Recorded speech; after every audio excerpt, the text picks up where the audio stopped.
Hey folks, welcome to Market Technical Analysis by InTheMoneyStocks.com for November 5th, 2007. Well, here we are again, folks, and Monday has passed after a nice relaxing weekend, and getting right back into the market, we saw an immense amount of activity in the market. It was just volatile as all could imagine, as we saw the markets whip up and down with huge moves. And again, we're not talking about these small little 5-point moves on the Dow or 20-point moves on the Dow.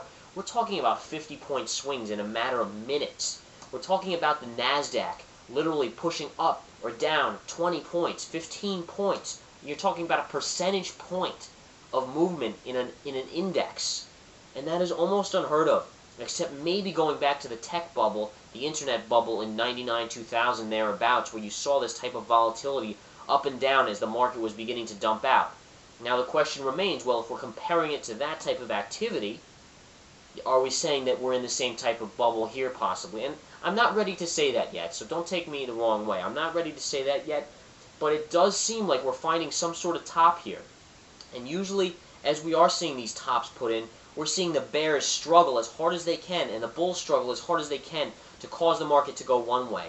And what we're seeing here with these major rallies in the afternoon, and another one happened today before we did sell off a little into the close, and again, to point something out, the NASDAQ was down upwards of 36 points, and within a short amount of time, the NASDAQ rallied all the way back to only be down 5 points before selling off down about 15 for the day.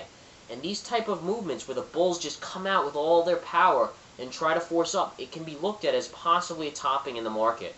And eventually the question needs to be asked is, if we continue to fall and the bulls use all their strength to put the market up here, does that mean eventually that runs out? And what happens when the market doesn't have that and all of a sudden it disappears and there is no force trying to push the market up? Do we come down hard? Do we come down really, really hard and just kind of wash everyone out? Because that could be what's it's setting up for. And it worries me because I feel a lot of amateurs continue to buy the markets late in the day here expecting that bounce. And what happens when we don't get that bounce? So let's get into things here, and as we flip over to the next chart here, I just want to show you we're doing different charts today, and I want to give you guys a little different perception of different charts out there, instead of just doing the Realtick charts, which are phenomenal, by the way. They're my favorite by far, but again, this will give us a little idea of different charts that are out there and how to read them and show. Now what you're looking at here, as you guys can see, is the NASDAQ composite for today, and this is the intraday chart. And what you're seeing here is the volatility in this market. And look at the whipsaw, the up moves, the small down moves, the powerful up moves, the pullbacks, the up move again, and then the move down, with these powerful move down. And for an intraday chart, this is extremely volatile, especially this move which I just talked about, where late in the day we saw this massive rally before selling into the close here. And again, we were down about 36 points here, and within a short amount of time, we rallied almost back to the flat line. In fact, a little double top there. Notice the double top here to here. Okay? And what you want to see with a double top, you like to see a slightly higher high before the selling comes in, as it fakes out a lot of the amateurs, thinking it broke out to the upside. They go long, the market reverses, the money's taken from them, distributed to the large institutions or the market makers and so forth. So that's the deal there. Whenever you see a slightly higher high, don't get fooled always. Often it is a double top and you see a reversal, but it's used to fake people out. Okay? And again, you see the volatility in this market. The whipsaw is up and down. Going to the next chart here, we have the S&P, and here the S&P you see was down about 7.5 points, or about half a percentage point. It was down quite a bit more, but what key about this and why I wanted to show this here is that we closed above 1500 on the S&P. And I'm looking for a close below 1500 and then a close below 1490. 1490 being the key here, in my opinion. Okay, and you see the day's range right here, 1489.95. Well, guess what, guys? That's the same as 1490. So you see the support right there that was hit. It broke below by 0.05, which isn't really a break. And of course it didn't close there, but it pushed back up, closing above 1500 on the chart. And that's again the key. And notice here you had the same major buy program right over here in the markets later in the day.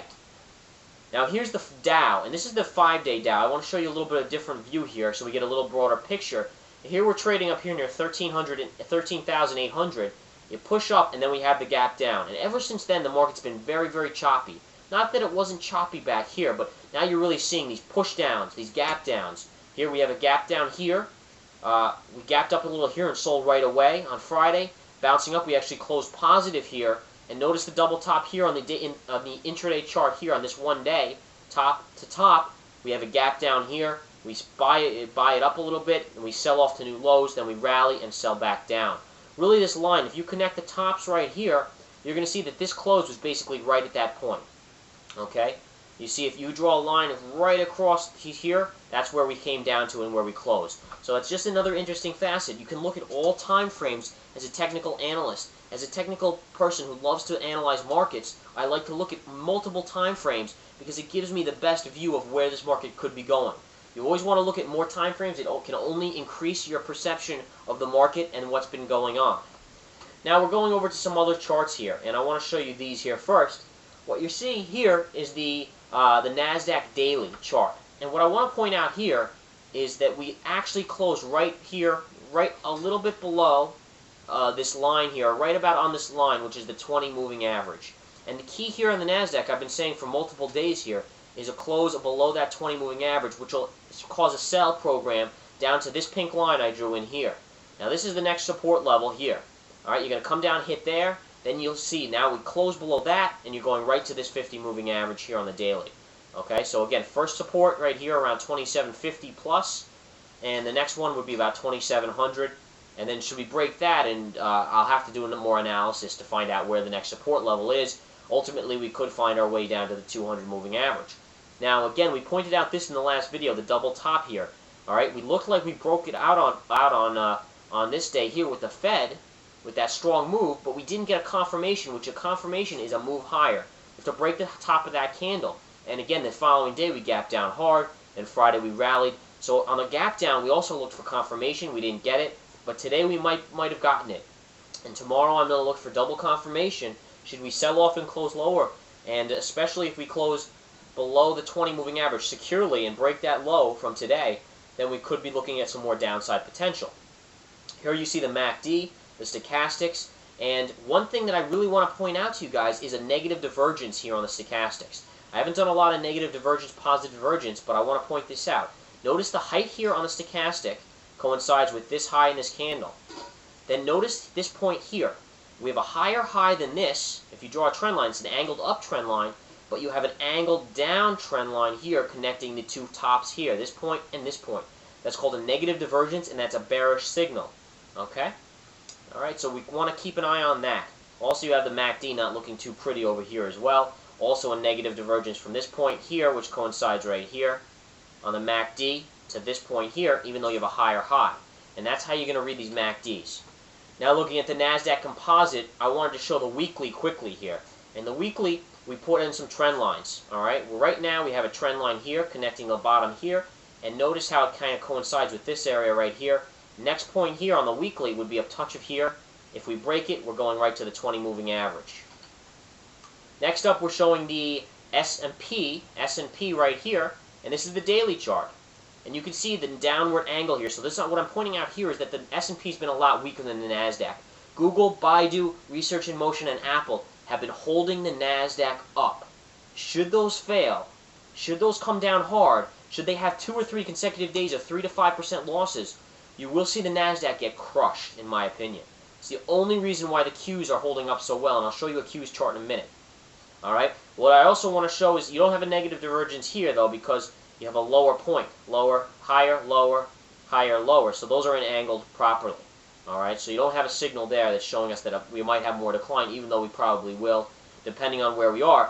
However, right here we have a double bottom created today here. We'll see if we break below. Should we close below that around the 200, we'll reanalyze this. Alright, this is the S&P weekly, and I want to show these larger time frames again because it's very, very good to see.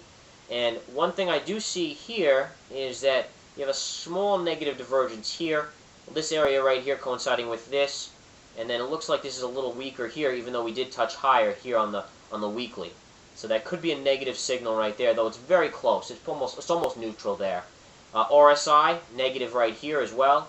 All right, you're looking from this point down to here, and you have an angled up here, so you do have a negative RSI showing a little bit of weakness there. All right, now we're looking at the Qs, and I want to show the Qs because the NASDAQ is a broader index, while the Qs has really the Baidu, the Googles, the Apples. That's really been helping, and you can see how much the Qs have really not sold off. And that's why I'm saying that should Google, Apple, RIM, and Baidu all sell off hard, you're going to see the Qs get crushed and the NASDAQ will follow, in my opinion. Okay? CHNR. Now, I want to just talk in the last couple minutes of this video about CHNR and these Chinese stocks, and this is what I want to point out in this video. Do not chase moves. Look at this move up here. If you had bought anywhere in this area and held right here, you're just not doing too well. And I just want to point out, do not chase stocks, do not chase markets. Either way, whether you're short or long, doesn't matter, do not chase. You get an entry point you like, good. If not, don't feel like you missed out. There'll be another trade right around there. Also, CPSL, same thing. Huge move here, and then just rolled over, hardcore. Same thing with XFML, except it did buck the trend today, which was very nice, and it is up after hours another $1. So watch that one tomorrow, XFML. Alright folks, lastly I just want to quickly point out, come join the chat room, the swing trade alerts. We had PGJ short today, it got crushed. We made a ton for the swing trade people. Have a wonderful day, we'll talk to you soon.